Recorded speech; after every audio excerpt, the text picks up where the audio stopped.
Bonjour chers élèves, bonjour tout le monde. Aujourd'hui, nous allons faire une petite vidéo concernant Antigone. Nous allons commencer par le commencement, c'est-à-dire l'étude du paratexte. Rappelez-vous, et comme nous l'avons déjà vu, le paratexte, c'est l'ensemble des éléments qui entourent le texte et qui nous donnent une idée sur son contenu. Par exemple, le titre, le nom de l'auteur, les images, les illustrations et parfois le résumé et d'autres annotations. Alors, nous allons commencer par la page de garde, qui est la plus importante, la première page de couverture.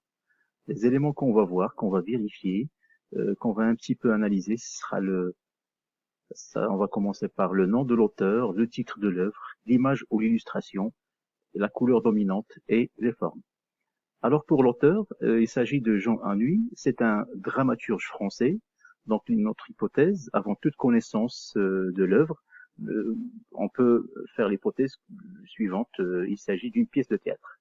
Rien qu'en connaissant Jean Anouilh, qui est un célèbre dramaturge français du XXe siècle. Pour le titre Antigone, il s'agit d'un nom d'une personne, une fille, et c'est un nom ancien qu'on ne trouve pas dans le français actuel. On peut maintenant trouver Marie-Françoise, mais on ne trouve pas Antigone, bien sûr. Donc, l'hypothèse qu'on peut faire, qu'il s'agit d'un personnage historique. Alors, on va vérifier également, on va revisiter les couleurs. Alors, nous avons la couleur dominante, c'est la couleur rouge. L'hypothèse possible, il s'agit du sang, et qui dit sang dit mort. Donc, peut-être il s'agit de la mort. La mort sera un thème important dans l'œuvre. On va également voir les formes. Pour les formes, nous avons d'abord à gauche, ici à gauche, une grande silhouette d'un monsieur qui est fort et grand. Donc, pour nous, l'hypothèse qu'on peut présenter, il s'agit de la force et du pouvoir. Il fait un geste vers le bas.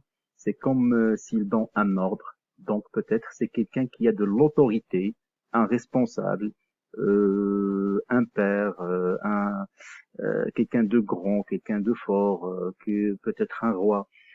Donc ça fait partie des hypothèses. Également, nous avons à droite une petite fille qui a l'air fragile et qui porte mince et qui porte une robe longue. Ce genre de robe nous rappelle les princesses d'autrefois. Alors peut-être il s'agit d'une princesse. Et pour synthétiser nos hypothèses, on peut dire que il s'agit d'un face-à-face, d'une confrontation entre quelqu'un qui a le pouvoir, un roi par exemple, et une petite fille qui peut être une princesse.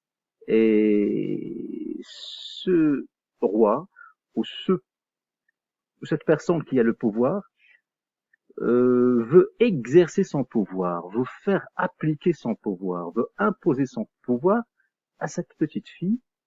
Et si on ajoute la couleur rouge, on peut dire que cette confrontation entre les deux, ce face-à-face entre les deux, va finir par le sang ou par la mort. Donc, peut-être, on aura affaire à un destin tragique, une fatalité, un sort tragique où il y a le sang et la mort. Je vous remercie pour votre attention. Je vous demande de faire une recherche sur les personnages principaux du roman et nous allons faire une autre vidéo pour tout expliquer.